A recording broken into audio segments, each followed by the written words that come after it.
আসসালামু আলাইকুম দর্শক, যে যেখান থেকে আমাদের এই ভিডিওটি দেখছেন আপনাদের সবাইকেই হাবিবুর রহমান মৎস্য প্রকল্পের পক্ষ থেকে শুভেচ্ছা এবং অভিনন্দন জানাচ্ছি। দর্শক, কথা বলছি আমি মোহাম্মদ মাহমুদ রাজীব এবং আমাদের মাছ চাষের যে প্রকল্প এইটার স্থান হচ্ছে ফরিদপুর জেলার ভাঙ্গা থানায়। দর্শক, আজকের ভিডিওতে আমরা সরিষার খৈল দিয়ে মাছ ভাসিয়ে ধরার নিয়ম সম্পর্কে আলোচনা করব।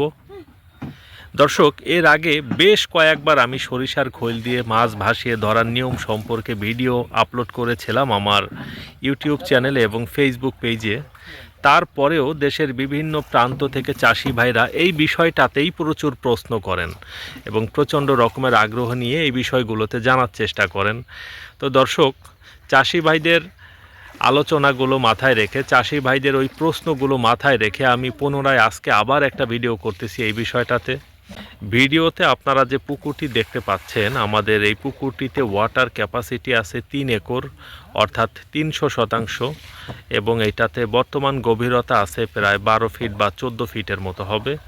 দর্শক, এই পুকুরটাতে আমাদের পদ্মা নদীর কার্প জাতীয় মাছের পোনা নার্সিং করা হয়েছিল।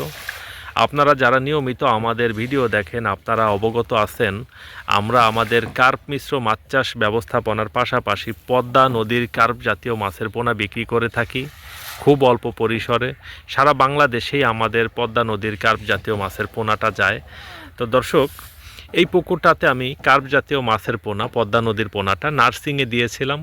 তো নার্সিংয়ে যখন দিয়েছিলাম তখন মাছের সাইজ অনেক ছোট ছিল। সাইজ ছিল তখন ধরুন 10,000, 15,000, 20,000 লাইনে ছিল। তো 20,000, 25,000 লাইনে যে মাছগুলো আমি এই পুকুরে নার্সিংয়ে দিয়েছিলাম, ওই মাছগুলো চিনতে অসুবিধা হয়েছিল। আমি মনে করেছিলাম ওগুলো রুই মাছ, কিন্তু আনফরচুনেটলি ওইগুলো রুই মাছ না হয়ে ওইগুলা ঘুইন্না মাছ হয়ে গিয়েছে। ঘুইন্না মাছ বাটা মাছেরই একটা প্রজাতি, এটা পদ্মা নদীতে প্রচুর পরিমাণে হয়।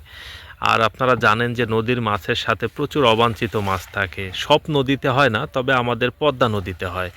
কারণ পদ্মা নদীতে আমরা রেণু পাই, আমরা তো সরাসরি ডিমটা সংগ্রহ করতে পারি না, রেণুটা পাই। রেণুর সাথে নানান ধরনের মাছের রেণু থাকে।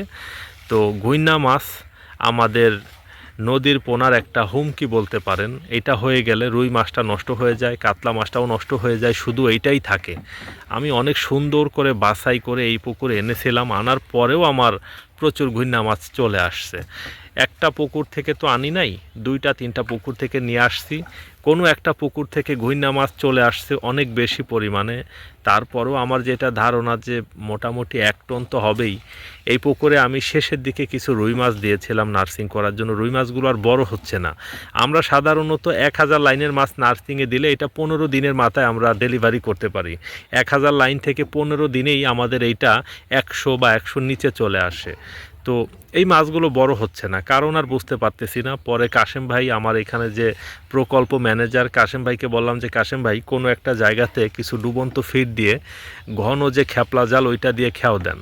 তো কাশেম ভাই খ্যাপলা জাল দিল। খ্যাপলা জাল দেওয়ার পরে এত পরিমাণে ঘুইন্না মাছ উঠে আসছে যেটা দেখে আমার মাথা নষ্ট হয়ে গিয়েছে।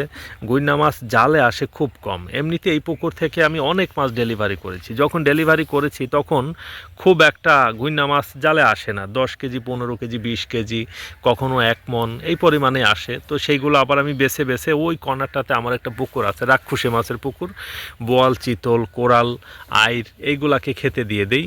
তো সেই দিন এত পরিমাণে ঘুইন্না আসছে, 10-15 কেজি মাছ আসছে, তার ভিতরে দেখলাম যে 8 থেকে 9 কেজি ঘুইন্না মাছ। তো দর্শক, প্রতিদিন এই পুকুরটাতে আমি 5 বস্তা করে খাবার দিই। এখন 5 বস্তা করে ডুবন্ত ফিট এই পুকুরটাতে প্রতিদিন দেওয়া হলে কি পরিমাণ টাকা খরচা হয় এটা আপনারা নিঃসন্দেহে বুঝতে পারতেছেন। এখন এই খাবারের মোটামুটি 60 থেকে 70% খেয়ে ফেলতেছে ঘুইন্না মাছ। এখন ঘুইন্না মাছ তো আমার ওই রকম কোনো দামি ফসল না, এটাকে আমি ভালো দামে বাজারেও বিক্রি করতে পারবো না, আর এটা খুব একটা বড়ও হবে না।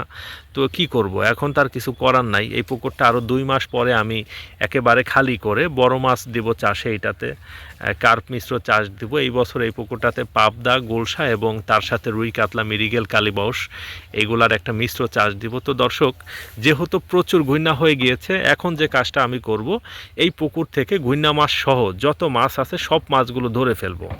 ধরে এইটার ভিতরে আমি 25, 30, 40টা লাইনের আমার কাছে যে পদ্মা নদীর চাপের পোনা আছে, সেই চাপের পোনা 2 মাস এটাতে নার্সিং করব। নার্সিং করে এইখান থেকে পাশেই একটা পুকুর দেখতে পাচ্ছেন, ওই পুকুরটা 2.5 একর। এই 2টা পুকুরে যেই পরিমাণ মাছ লাগবে ওই পরিমাণ মাছ এটার ভিতরে এখন আমি দিয়ে দিব।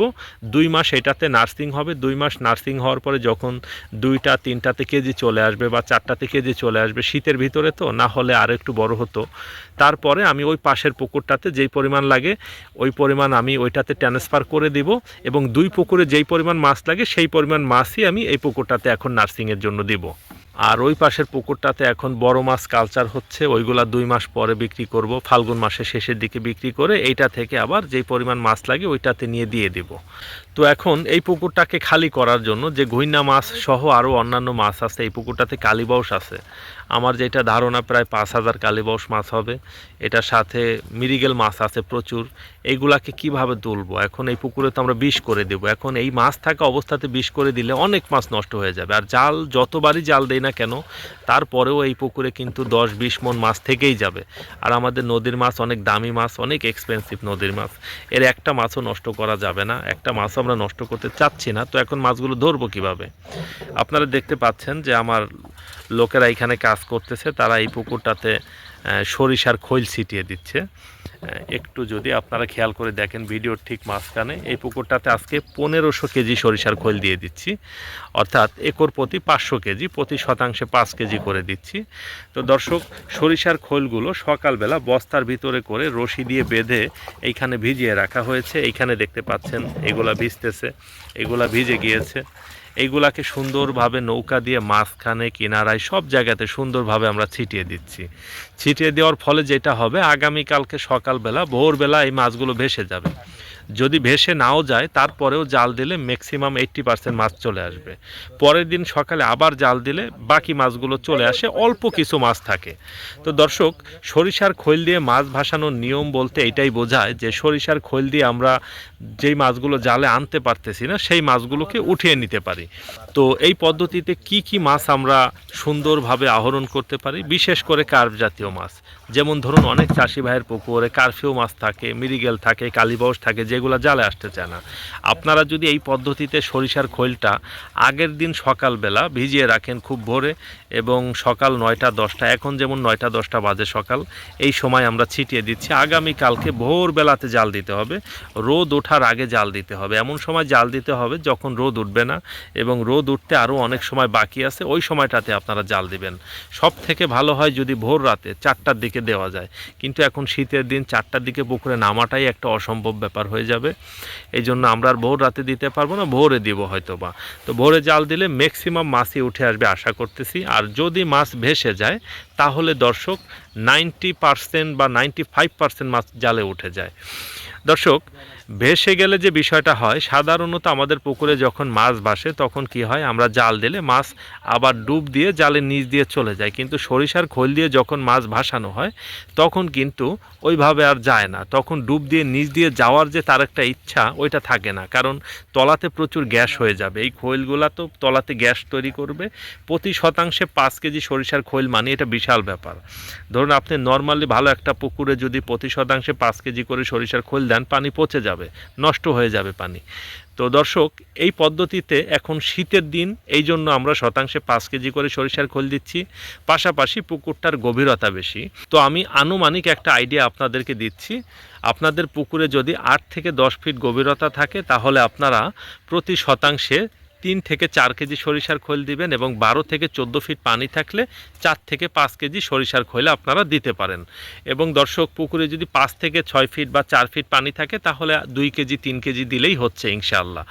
আর এই পদ্ধতিতে গরমের সিজনে, বিশেষ করে যখন মেঘলা আবহাওয়া থাকবে বা ব্যবসা গরম থাকবে, তখন কিন্তু এত পরিমাণে দিতে হয় না, তখন শতাংশে 1 কেজি করে দিলেই যথেষ্ট। আমরা এই 10 ফিট 11 ফিট 12 ফিট পানির জন্য 1 কেজি করে সরিষার খৈল দিলে সব মাছ ভেসে ওঠে। এখন যেহেতু শীতকাল, এটা গ্যাস কম হবে এবং এটার পরিমাণে বেশি লাগবে, কারণ পানিতে দ্রবীভূত অক্সিজেনের পরিমাণটা থাকবে বেশি। পাশাপাশি তলদেশে গিয়ে যে পচন কার্য সম্পন্ন করবে সেটাও করবে অনেকটা দেরিতে, কারণ গরমের সময় যদি এটা মাটিতে যায় 1 ঘন্টা 2 ঘন্টা পর থেকেই গ্যাস হতে শুরু করে, কিন্তু শীতের সিজনে কিন্তু খুব দ্রুত আর এটা নষ্ট হবে না, এটা অনেকটা ফ্রিজিং হয়ে থাকে, ঠান্ডা হয়ে থাকে, এই জন্য আস্তে আস্তে করে গ্যাস হয়, তাই আমরা পরিমাণে অনেক বেশি দিচ্ছি। দর্শক, এই পদ্ধতিতে আপনারা কি মাছ ধরতে পারবেন পুকুর থেকে যেগুলো জালে আসে না? এই পদ্ধতিতে আপনারা রুই, কাতলা, মৃগেল, কালীবাউস অর্থাৎ কার্প জাতীয় যত ধরনের মাছ আছে সব মাছই আপনারা ধরতে পারবেন। তবে এই পদ্ধতিতে দর্শক কই মাছ, শিং মাছ, মাগুর মাছ, শৈল মাছ এই টাইপের মাছ কিন্তু ধরা যায় না। দেশি ট্যাংরা মাছের ক্ষেত্রেও কিন্তু এই পদ্ধতিতে খুব একটা কাজ হয় তাও না, আবার কম হয় তাও না। দেশি ট্যাংরা মাছ, কই মাছ, শিং মাছের পুকুরেও আমি এই পদ্ধতি অ্যাপ্লাই করে দেখেছি। মোটামুটি জালে যে পরিমাণ মাছ আসে সাধারণত তার থেকে বেশি আসে, তবে সব মাছ উঠে আসে না। কার্প জাতীয় মাছের ক্ষেত্রে যেমন সব মাছ উঠে আসে, তবে ক্যাটফিশের ক্ষেত্রে কিন্তু ওই রকমটা না, শোল মাছের ক্ষেত্রেও ওই রকম না, টাকি মাছের ক্ষেত্রেও ওই রকম না। দেশি পুঁটিটা মোটামুটি উঠে আসে। দর্শক, এই পদ্ধতিতে আপনারা বোয়াল মাছও ধরতে পারবেন। আপনাদের কারোর পুকুরে যদি প্রচুর বোয়াল মাছ থাকে এবং যেগুলো আপনারা জালে আনতে পারতেছেন না, বোয়াল মাছও এরকমভাবে সরিষার খোল দিলে ভেসে যায়। তবে বোয়াল মাছ অনেক ক্ষেত্রে জালে আসে, অনেক ক্ষেত্রে আসে না, ওরা ডুব দিয়ে আবার জালের নিচ দিয়ে চলে যায়। দর্শক, এই পদ্ধতিতে আমরা কেন মাছ ধরি? আমরা সরাসরি বিষ না করে দিয়ে, সেচ না দিয়ে কেন এইভাবে করে সরিষার খৈল দিচ্ছি? দেখুন, আজকে 1.5 টন সরিষার খৈল দিচ্ছি। 1.5 টন সরিষার খৈলের দাম 40 টাকা করে কেজি কিনে নিয়ে আসছি, এটার দাম পড়েছে 60,000 টাকা। দেখুন দর্শক, এই পুকুরে যদি আমি কয়েকবার জাল দিয়ে বিষ দেই তাহলে লক্ষ টাকার মাছ নষ্ট হয়ে যাবে, সেটা আমি কেন করতে যাব?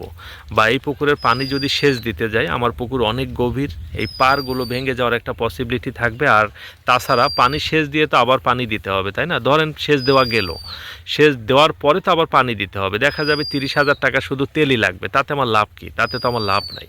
30-40 হাজার টাকা তেল লাগবে এই পুকুরটা সেচ দিতে গেলে। যদি ইলেকট্রিসিটি দিয়ে করতে যাই তারপরও 10-20 হাজার টাকা কিন্তু ইলেকট্রিসিটি বিল আসবে। দরকার কি? সেটা তো কোনো কাজেই লাগবে না, সময় নষ্ট হবে অনেক বেশি। এরকম একটা পুকুর সেচ দেওয়া অনেক সময়ের ব্যাপার। তার থেকে দেখুন, এই যে আমি সরিষার খোল দিচ্ছি, এই টোটালটাই কিন্তু আমার প্রাকৃতিক খাদ্য হয়ে যাবে। আমি যখন এই পুকুরে আবার সুন্দরভাবে প্রস্তুত করে মাছ দিব, আমার 1 মাস কোনো খাবারই লাগবে না, খুব কম খাবার লাগবে। 1 মাস মোটামুটি যেই পরিমাণ ফাইটোপ্লাঙ্কটন, জুপ্লাঙ্কটন মাছ পাবে, তাতে মাছের যে গ্রোথ হবে, আমার এই যে পরিমাণ টাকা খরচা যাচ্ছে, এটা কিন্তু আমার মাছের আবার প্রোডাকশন চলে আসবে। তার থেকে বেশি টাকার কিন্তু আমার প্রাকৃতিক খাদ্য তৈরি হবে। এই জন্য আপনারাও চাইলে এই পদ্ধতিতে মাছ ভাসিয়ে ধরতে পারেন। আর আরেকটা বিষয় খুব যত্ন সহকারে মাথায় রাখতে হবে, এইভাবে সরিষার খোল দিয়ে মাছ ভাসিয়ে ধরার পরে ওই মাছগুলো ওই পুকুরে রাখা যাবে না, মাছগুলো সাথে সাথেই পাশের একটা পুকুরে ট্রান্সফার করে ফেলতে হবে। বড় করে একটা হাপা করতে হবে, সেই হাপার ভিতরে মাছগুলোকে রেখে দীর্ঘ সময় যাবৎ স্রোত দিতে হবে, পানি ছিটা দিতে হবে। যদি আপনারা হাউজে রাখতে পারেন, হাউজে রেখে ঝর্ণা দিতে পারেন, তাহলে আরও বেশি ভালো হয়। কারণ এই সরিষার খৈল কিন্তু মাছ কিছুটা খাবে, এবং এই সরিষার খৈলের যে গ্যাস, এই গ্যাসও ক্রিয়াটা মাছের দেহের ভিতরও কিছুটা যাবে। ওইটা একটু দীর্ঘ সময় যাবৎ পানি ছিটা বা স্রোত বা ঝর্ণা দিয়ে যদি বের করে আনা যায়, তারপরেই দেখবেন কিছুক্ষণ পরেই, 1 ঘন্টা 2 ঘন্টা পরেই দেখবেন মাছটা দারুণ শক্ত হয়ে গেছে। মাছটা দেখবেন যে দারুণ লেভেলের একটা স্টেবিলিটি দেখাচ্ছে। তখনই মাছটাকে সুন্দরভাবে বাছাই করে আপনারা অন্যান্য পুকুরে ছাড়তেও পারেন, বা বিক্রি করে দিতে পারেন, বা অন্য পুকুরে মজুত করতে চাইলে সেটাও করতে পারেন। তো দর্শক এবং সম্মানিত চাষি ভাইয়েরা, আপনারা আমাদের এই তথ্য এবং পরামর্শে উপকৃত হলে, যারা ইউটিউব থেকে আমাদের ভিডিওটা দেখতেছেন, আমাদের ইউটিউব চ্যানেলটিকে সাবস্ক্রাইব করে আমাদের সাথেই থাকবেন। হাবিবুর রহমান মৎস্য প্রকল্প নামক আমাদের এই ইউটিউব চ্যানেলে আপনারা মাছ চাষ বিষয়ক নানান ধরনের তথ্য এবং পরামর্শ পাবেন, যেটাতে আশা করতেছি আপনাদের কিছুটা হলেও কাজে আসবে ইনশাআল্লাহ। এবং যারা ফেসবুক থেকে আমাদের ভিডিওটি দেখতেছেন, আমাদের ফেসবুক পেজটিকে ফলো করে আমাদের সাথেই থাকবেন, এবং এই ভিডিওটি শেয়ার করে দিবেন আপনার টাইমলাইনে, যেন অন্যান্য চাষি ভাইয়েরাও আপনার এই ভিডিওটি দেখে উপকৃত হতে পারে। তো দর্শক, সবার সুস্বাস্থ্য এবং দীর্ঘায়ু কামনা করে আমাদের আজকের ভিডিওটা আমরা এইখানে শেষ করতেছি। আপনারা সবাই ভালো থাকবেন, সুস্থ থাকবেন, আমার জন্য সবাই দোয়া করবেন। আসসালামু আলাইকুম ওয়া রাহমাতুল্লাহ।